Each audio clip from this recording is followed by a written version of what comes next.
Sorry, previous video में थोड़ा disturbance हो चुका था, लाइट चली गई थी ना, इसीलिए वहीं से मैं स्टार्ट कर रहा हूँ। ठीक है, वहीं से कि हम क्या देख रहे थे, ट्रांसवर्स वेव्स के बारे में देख रहे थे, जिसमें this type of the waves required rigid surface, यानी दी इस प्रकार के वेव्स को कहाँ किसकी जरूरत है, मजबूत सरफेस की जरूरत है। और this type of the waves are produce in solid और लिक्विड, यानी किसमें वो प्रोड्यूस हो सकता है भाई, આ પ્રકારના તરંગો ઘન अथवा प्रवाही सपाटीમાં उद्भवी सके छे, यानी इस टाइप के वेव सॉलिड और लिक्विड में प्रोड्यूस हो सकते हैं। This type of the wave not producing gaseous, this type of waves this type of the waves are not produce in gaseous medium. याद रखना भाई, ऐसे ही देखो, एक चीज को मैंने कितनी तरीके से लिखा, तो आपको जीटीयू में ऐसा ही लिखना है, waves are not produce in gaseous medium, यानी वो गैसियस मीडियम में प्रोड्यूस नहीं हो सकता। This type of the waves is the mechanical waves, this type of waves are mechanical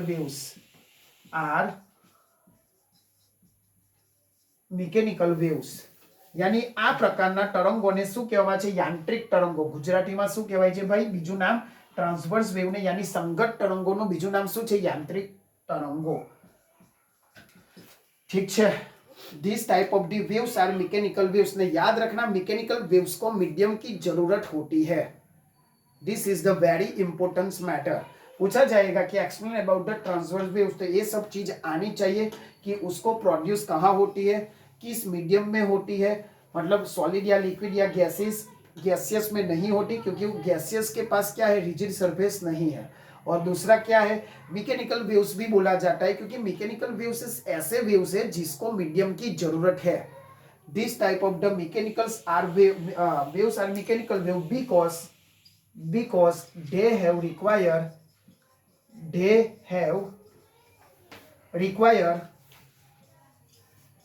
require medium. ठीक है, मीडियम। तो ये थोड़ा हुआ आपके ट्रांसवर्स वेव्स के बारे में, और बहुत सारा है, पहले लिख लो। गुजरातीमां शुं कहीशुं भाई के आ प्रकारना तरंगोने यांत्रिक तरंगो कहेवामां आवे छे, आ प्रकारना तरंगोने यांत्रिक तरंगो कहेवामां आवे छे, कारण के आ तरंगोने माध्यमनी जरूर पड़े छे, आ तरंगों ने माध्यम की जरूर पड़े छे। ये सब चीजें याद रखना, छोटी छोटी बातें, माध्यम की जरूर पड़े छे। ठीक है, दूसरा, आपको कितना मार्क्स का क्वेश्चन है वो पहले देखने का, कंटेंट कैसा होना चाहिए मार्क के हिसाब से होना चाहिए। जैसे आप कोई भी चीज लो, वो 20 रुपीज की भी मिलती है, जैसे दूध है तो 50 रुपये का भी मिलेगा, 60 का भी मिलेगा, 70 का भी मिलेगा। ठीक है ना, बट डिपेंडेंट ऑन क्वालिटी, आपकी क्वालिटी कैसी है, वैसे हमारे में जैसा मार्क्स का कंटेंट है वैसे हमें उसमें डिटेल्स डालनी है, बस। चलो, waves because they are the medium required. ठीक है, नाउ ट्रांसवर्स वेव क्या करता है पता है, क्रेस्ट एंड थ्रो उत्पन्न करता है। लिखो, ट्रांसवर्स वेव्स आर प्रोड्यूस संगत तरंगो શું ઉત્પન્ન કરે છે, ક્રેસ્ટ અને throw, crest and throw, TROUGH। એનો મતલબ શું, ગુજરાતીમાં શું કહેવાશે કહું છું કે સંગત તરંગો હંમેશા ટ્રાવેલ કરશે આ રીતના, બરાબર છે, यानी this is the crest, this is the throat. याद रखना, ऐसा होता है। गुजराती में कहेवाय श्रृंग अने गर्ट। आ प्रकारना तरंगो शुं उत्पन्न करे छे, श्रृंग अने गर्ट।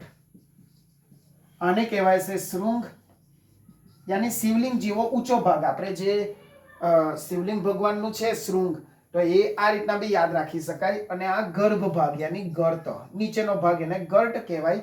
તો ઇટ પ્રોડ્યુસ ક્રેસ્ટ એન્ડ ટ્રો. ઠીક है,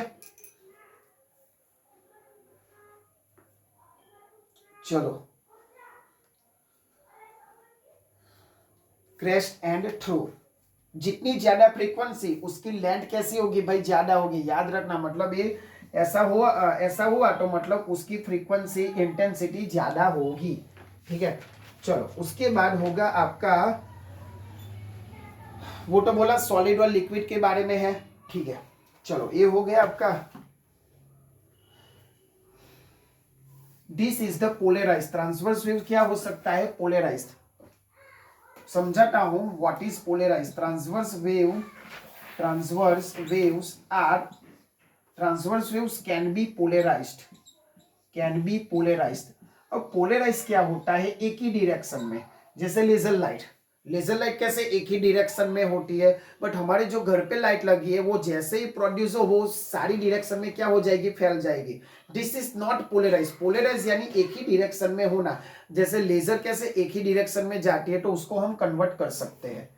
ठीक है, रिजिडिटी तो हमने लिख लिया. तो ये सब था ट्रांसवर्स वेव्स के बारे में. This is the very important point. वो क्या प्रोड्यूस कर सकती है, श्रृंग અને ગટ यानी क्रेस्ट અને ગટ. ગુજરાતીમાં પણ એ જ વસ્તુ કહેવાય કે ટ્રાન્સવર્સ વેવ્સને પોલરાઇઝ કરી શકાય છે, એનું પોલરાઇઝેશન થઈ શકે છે. ઠીક છે, तो ट्रांसवर्स वेव. अब एक टाइटल लगाओ जिसमें स्पेशल कैरेक्टरिस्टिक है. स्पेशल कैरेक्टरिस्टिक यानी खास प्रकारना गुणधर्मो. स्पेशल कैरेक्टरिस्टिक, जिसमें कैरेक्टरिस्टिक्स जिसमें पहला है आपका इलास्टिसिटी. गुजराती में शू कहवाय भाई, स्थितिस्थापकता.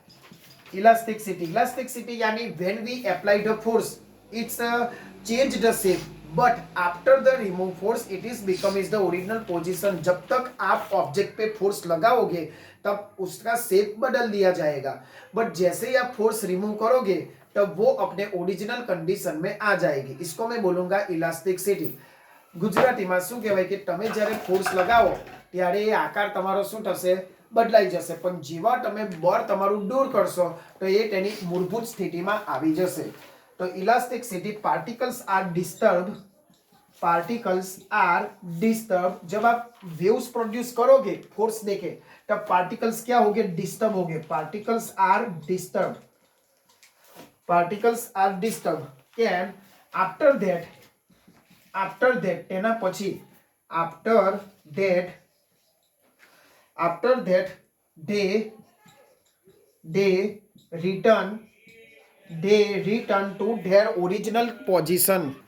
तो return their original position, it is called elasticity. तो वेव्स के आप स्ट्रिंग है तो स्ट्रिंग को जब आप जर्क देते हो, ठीक है, तब वहां के जो पार्टिकल्स है ना वो एक टाइम के लिए डिस्टर्ब हो गए, बट जैसे ही वेव आगे जाने लगेगा तो वो पार्टिकल्स अपने ओरिजिनल जो भी कंडीशन है उसमें क्या आ जाएगा, वापस अपनी कंडीशन में आ जाएगा.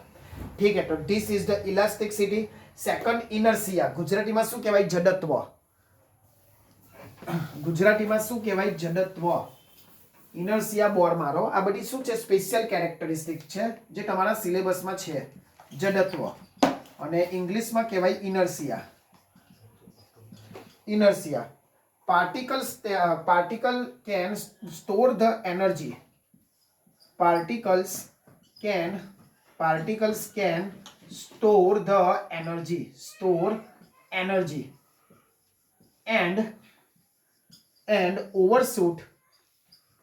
and overshoot their mean position. यानी कणो પોતાનામાં શું કરે છે, કણો પોતાનામાં ઊર્જાનો સંગ્રહ કરી શકે છે. their mean position.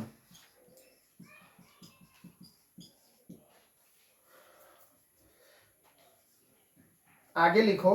ગુજરાતીમાં શું કહેવાય કે પોતાનામાં ઊર્જાનો સંગ્રહ કરી શકે છે. Then minimum friction. આ પાર્ટિકલો વચ્ચે ઘર્ષણ કેવું થાય છે, ઓછામાં ઓછું. તો લીખો minimum friction among the particles among the particles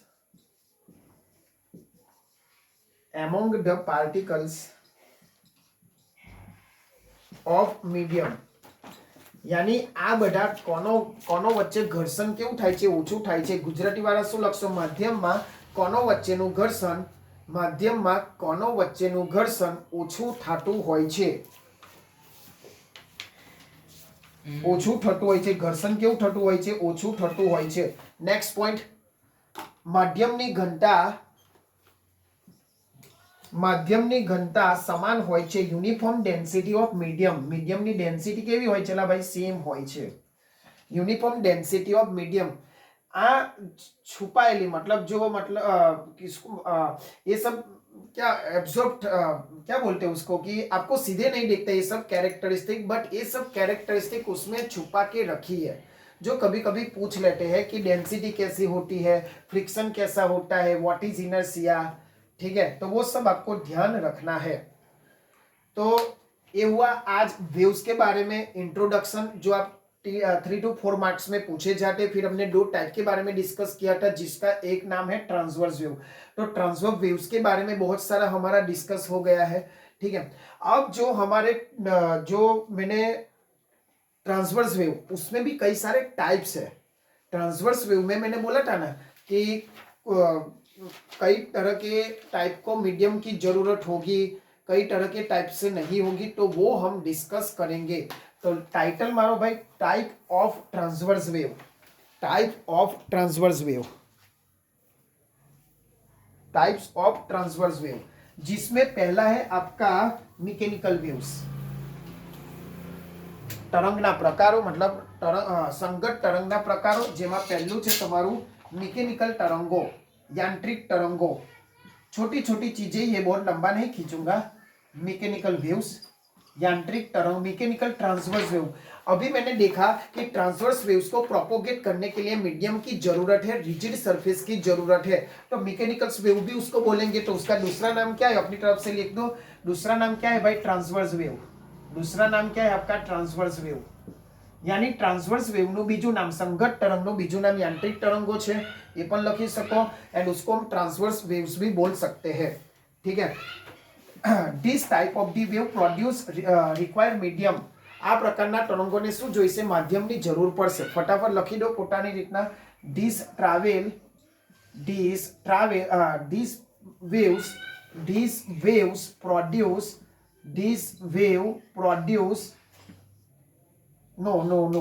waves require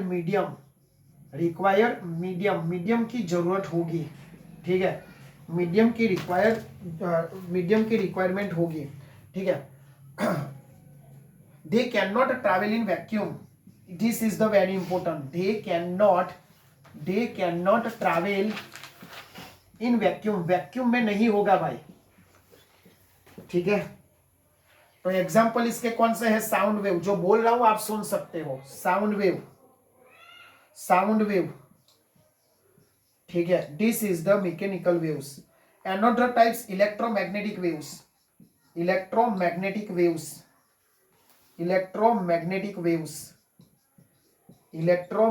waves.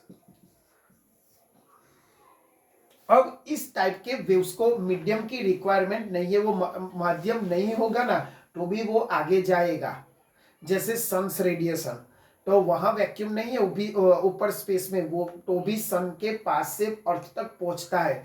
तो this is also called not required to the medium and electromagnetic waves. એમાં તમારી રીતના લખવાનું કે આ પ્રકારના તરંગોને માધ્યમની જરૂર નથી। these waves not require any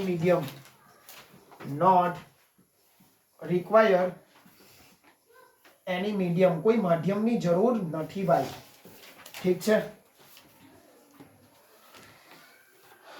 x ray उदाहरण एग्जांपल लखी देजो। एक्सरे रेडियो वेव, ठीक है।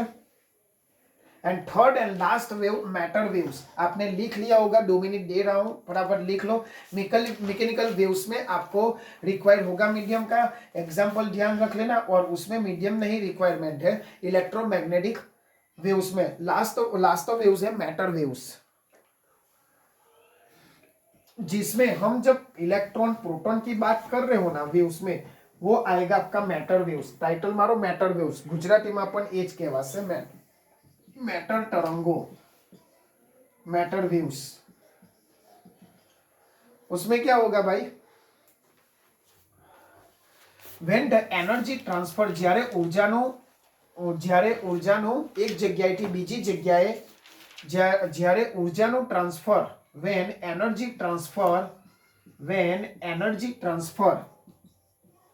જ્યારે ઉર્જાનું ટ્રાન્સફર પ્રોટોન અને ઇલેક્ટ્રોન દ્વારા થતું હોય, when the energy transfer with the help of electron or proton,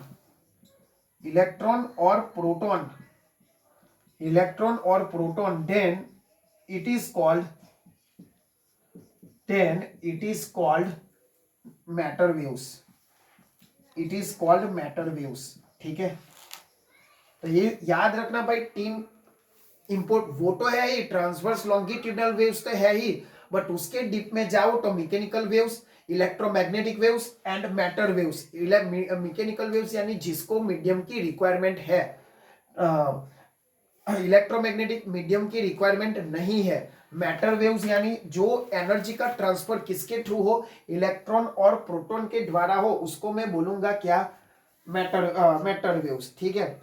अब हम जो लॉन्गिट्यूडनल वेव्स है उसके बारे में देखेंगे, ठीक है। बट इसके पहले ये सब आपके दिमाग में होना चाहिए, ट्रांसवर्स वेव्स के पूरा मैं क्या चलाने वाला हूं, डिफरेंस बिटवीन, अब आगे क्या चलाने वाला हूं, difference between longitudinal waves and transverse wave, ठीक है। तो आपका दोनों हो जाए तो डिफरेंस बिटवीन, ठीक है। मैं पहले लॉन्गिट्यूडनल वेव्स के लिए भी समझा देता हूं, तो यानी उसके बाद हम डिफरेंस देख लेंगे। लॉन्गिट्यूडनल वेव्स जो बिल्कुल अपोजिट है ट्रांसवर्स वेव से अकॉर्डिंग, जो हमने देखा ना, लॉन्गिट्यूडनल ने गुजराती में शू कहेवाय, लंबगत तरंगो, लॉन्गिट्यूडनल वेव्स ने शू कहेवाय, लंबगत तरंगो। एना विषय हवे चर्चा करीशुं।